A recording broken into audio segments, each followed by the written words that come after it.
안녕하세요, 비트TV입니다. 억만장자 마크 큐반, 지금보다 더 낮은 가격의 비트코인을 사고 싶다. 어쨌든 그는 비트코인 구매에 대한 관심을 표명을 했고 암호화폐가 훨씬 더 하락하기를 원한다고 이야기를 했습니다. 자, 여기서부터는 구독자분들에게만 노출이 되는 영상입니다. 구독, 좋아요 좀 눌러주시고요. 그리고 참 재밌는 말을 합니다. 수많은 대중들이 지금까지는 실물의 금이 인플레이션 했지라고 생각을 했지만 그거 알아요?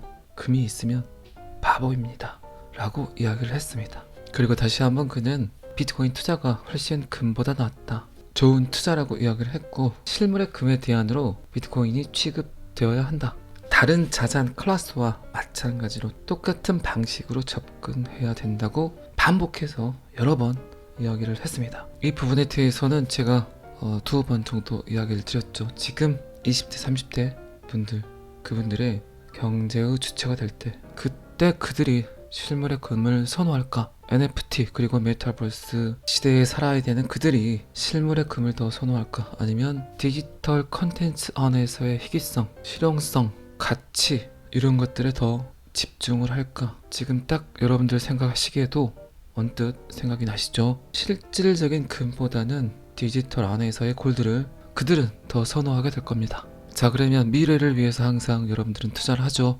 지금의 가치보다 미래에 더 발전성이 있는 것들에 대해서 지금의 40대, 50대, 60대 분들은 투자를 하죠. 과연 그들이 어디다 투자를 해야 할까요?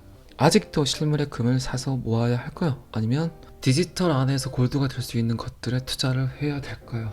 어쨌든 선택은 여러분들이 하시는 거고 항상 머릿속에 염두해 두셔야 될 것 중 하나가 어쨌든 어떤 형태로든 어떤 방식으로든 지금 디지털 안에서 내 성을 쌓아 나가야 된다. 이거는 저뿐만 아니라 수많은 미래 경제학자들이 그런 이야기를 합니다. 지금 여러분들이 SNS 팔로워 수가 10,000명, 10만 명, 100만 명이 아니라면, 그런 인플루언서가 아니라면, 또 그렇게 하기가 굉장히 힘들다면 암호화폐에 투자를 하는 게 지금 여러분들이 할 수 있는 가장 큰 디지털 안에서의 성을 쌓는, 디지털 안에서 여러분들의 건물을 올리는, 빌딩을 세우는 그런 행위가 아닐까 싶습니다. 자, 이 기사는 여기까지만 보시고요. 이제 연말이 가까워지니까 2023년에 대한 예측들을 굉장히 많이 하고 있습니다. 이건 뭐 작년 연말에도 똑같은 이야기를 했었죠. 어쨌든 지금 XRP와 SEC 소송은 2년여가 흘러버렸고 수많은 고통과 고민과 짜증과 스트레스를 받았던 여러분들, 영상을 보는 것도 약간 짜증이 나지만 그래도 계속해서 여러분들의 지식은 높아지고 있습니다. 그건 뭐 저뿐만 아니라 다른 유튜버들 영상들을 많이 보시죠. 원하든 원하지 않든 시장의 흐름, 4차 산업혁명, 블록체인, 이더리움, 비트코인, XRP에 대해서 여러분들의 지식들이 굉장히 높아졌습니다. 이런 집단 지성들이 결국 암호화폐 전체를 상승시키는 요인이 되겠죠.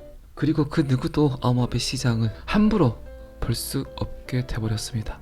이제 그 소송의 마무리가 점점 가까워지고 있고 암호화폐 블록체인을 받아들일 건지 아니면 내팽개칠 건지, 그건 어쨌든 그림으로 보기에는, 데이터로 보기에는 정책 입안자들이 판단할 거라고 생각을 하지만 저는 그렇게 생각하지 않습니다. 방금 전에도 말씀드린 대중의 힘, 집단 지성의 힘, 그런 빅데이터들은 분명히 정책 입안자들이 정책 결정을 할 때 가장 크게 보는 것들입니다. 어쨌든 지금은 정책 집행을 하는 정책 입안자들 또한 암호화폐에 꽤 많은 돈이 들어와 있고, 그리고 시민들, 국민들의 생각, 그리고 전 세계적 분위기, 이런 것들을 잘 따져봐서 정책 결정을 하겠죠. 결국 그들 또한 미래를 예견하지 못한다면, 그리고 4차 산업혁명에 대한 이해도가 낮다면 국민은, 시민은 다시 또 그들에게 정책 입안을 할 수 있는 기회조차 주지 않기 때문에, 그래서 여러분들의 생각이 바뀌어야 됩니다. 여러분들의 생각이 바뀌지 않으면 절대 암호화폐 시장은 성장할 수 없습니다. 워런 버핏이 사는 집을 부러워하지 말고 워런 버핏의 생각을 부러워하라, 이런 말 있죠. 그리고 1억이 있다면 1억을 가지고 자동차를 사지 말고 미래를 예견하는 사람의 지식을 사라, 이런 말도 있죠. 그 어떤 말을 해도 여러분들 지금 느끼기에는 되게 먼 이야기로 들릴 수도 있지만 결국 세상은 변합니다. 지금 내 손에 1억이 있다 해서 이 1억이 10억 되기는 힘들지만 1억의 가치를 갖고 있는 그 생각이 바뀐다면 충분히 그 1억의 가치는 100억이 될 수 있고 1000억이 될 수 있겠죠. 어쨌든 암호화폐 시장은 아직 시작하지 않았다. 이제 곧 발돋움 치려고 한다. 하지만 다시 한번 말씀드리지만 아직 시작하지 않았다는 건 시작하지 않을 수도 있다는 뜻이다. 제가 이야기 드렸었죠. 어쨌든 선택은 여러분들이 하시는 거고 여러분들이 또한 책임지시는 겁니다. 리플 사지 마세요. 저는 사지 말라고 했습니다. 하지만 신념이 생겼다면 그리고 그 가치를 인정한다면 디지털 안에서의 빌딩 짓는 걸 주저하지 마시기 바랍니다. 어쨌든 XRP 가격 예측 2023년 3달러를 돌파할까 말까. 어제는 제가 2022년 말 1달러 예측 데이터를 보여드렸죠. 자, 그런데 똑같은 채널에서 2023년에는 3달러를 돌파할 것인가에 관한 데이터를 내놓습니다. XRP는 현재 0.35달러 저항 수준이 되는 이중바닥 지원 바로 아래에서 거래되고 있다. 이렇게 가가지고 XRP가 3달러를 돌파할 수 있을까? 비탈릭 부테린은 최근 또 XRP를 공격했고 XRP의 토크노믹스 및 구조에 중점을 두고 중앙 집중화를 강력하게 주장을 했다. XRP는 암호화폐가 갖고 있는 가장 큰 특징 탈중앙화가 아닌 중앙 집중화되어 있다. 이 부분에 대해서도 제가 여러 번 이야기를 드렸죠. 아직까지는 어느 정도 중앙 집중화가 되어야 된다. 잘못된 데이터가 입력이 되게 되면 어쩌면 순식간에 붕괴될 수 있다. 블록체인 안에 들어갈 수 있는 데이터는 결국 어디서 발췌가 되어야 될까? 그거는 블록체인을 통한 데이터만이 블록체인 안에 들어가야 정상적인 데이터가 될 수 있다. 비트코인이 갖고 있는 가장 큰 장점 13년여 동안 단 한 번의 해킹, 데이터의 위변조가 없었다는 게 가장 큰 장점이 될 수 있지만 결국 그 장점이 블록체인의 발목을 묶을 수 있다. 가장 큰 리스크가 될 수 있다. 블록체인 시대의 가장 첫 데이터는 어쨌든 중앙 집중화 되어야 한다. 그 누군가는 잘못된 데이터가 입력이 돼 있을 때 데이터를 위변조 그러면 약간 나쁜 말이죠. 그런데 수정 보완은 약간 좋게 들리죠. 블록체인 안에 잘못된 데이터의 입력. 하지만 그 데이터를 수정할 수 없고 보완할 수 없다면 그 블록체인은 순식간에 사라질 수밖에 없다. 자, 어쨌든 비탈릭 부테린은 중앙 집중화된 XRP를 찍었고 이런 비탈릭 부테린의 생각을 가지고 데이빗 슈왈츠 리플의 CTO 기술 총괄은 너는 XRP와 XRP 레저에 대한 이해도가 너무 떨어진다. 공부를 좀 더 해라. 그렇게 말을 해도 이해를 못하니 라고 반박을 했습니다. 아주 똑똑한 엔지니어 데이빗 슈왈츠가. 그리고 또 다른 데이터가 하나 나왔는데 비탈릭 부테린의 이더리움이 4개의 지갑에 의해서 조종되고 있다. 이것 또한 엄청난 중앙 집중화죠. 방금 전에 말씀드린 중앙 집중화는 프로토콜의 중앙 집중화, 그리고 방금 말씀드린 4개의 지갑으로 이동되는 이더리움은 권력의 중앙 집중화죠. 권력. 이더리움의 지분, 주식으로 표현하면 이더리움의 지분 거의 다가 4명의 대주주로 이루어져 있다. 자, 그러면 개미들은 어떻게 할까요? 권력이 너무 중앙 집중화되어 있기 때문에 그들에 의해서 이더리움은 언제든지 가격 상승과 가격 하락이 이루어질 수 있다. 그들 마음대로 어느 순간 던져버린다면 이더리움의 홀더들은 어떻게 될까요? 이것 또한 굉장히 큰 문제라는 겁니다. 그리고 XRP 브래드 갈링하우스와 크리스 라스는 계속해서 비트코인과 이더리움이 중국에 의해서 통제되고 있다고 주장을 했었죠. 이 멘트가 굉장히 비탈릭 부테린을 자극했던 것 같아요. 제 생각에는. 그런데 이 부분에 대해서는 제가 여러 번 저의 생각을 피력을 했죠. 여러분들께도 비트코인의 위험성, 중국이 갖고 있는 비트코인 보유량, 어쨌든 대장주는 비트코인인데 비트코인이 상승을 하면 전체 암호화폐가 상승을 하고 하락을 하게 되면 전체 암호화폐가 하락을 하게 되는데 중국이 보유하고 있는 비트코인을 어느 순간 던져버린다면 전 세계 파장이 엄청나게 크겠죠.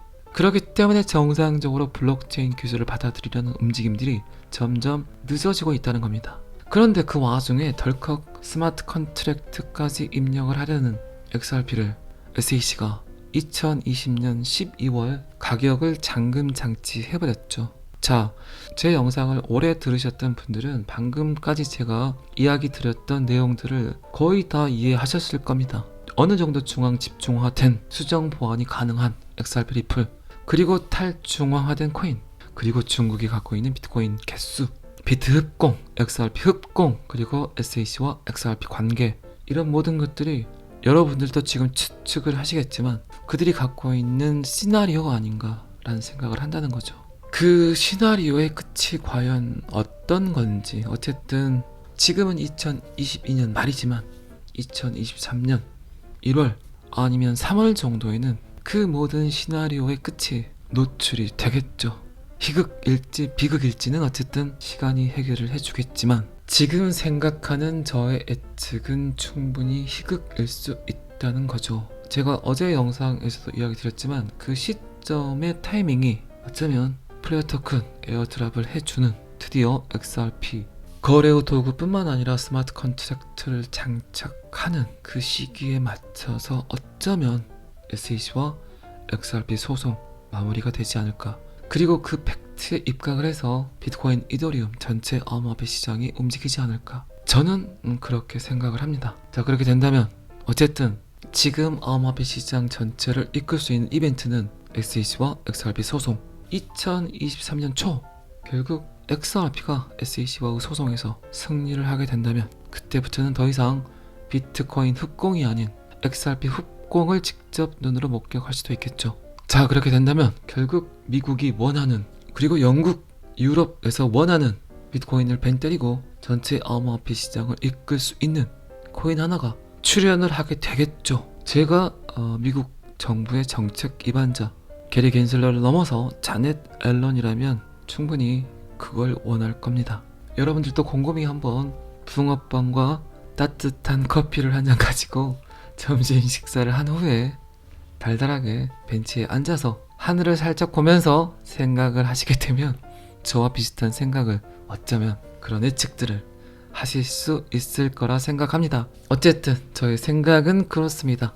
정말 미국이 원하는 건 뭘까? 그들이 원하는 암호화폐 시장은 무엇일까? 어떻게 펼쳐지길 바랄까? 자, 방금 전에도 말씀드렸지만 비탈리 부텔리는 중앙 집중화된 XRP를 찍었고, 리플의 CTO 데이빗 슈왈츠는 트위터에서 부테린은 XRP와 XRP 레저의 관계를 전혀 이해하지 못하거나 이해하지 못하는 척 하고 있다고 이야기를 했습니다. 참, 데이빗 슈왈츠의 멘트는 구구절절이 하나하나가 심장 어택이죠.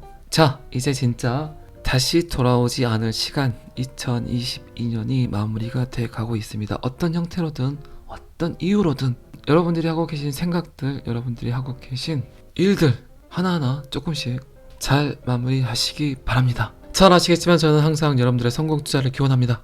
오늘은 여기까지 하겠습니다. 구독과 좋아요는 항상 저를 너무너무 힘나게 합니다. 감사합니다. 비트TV였습니다.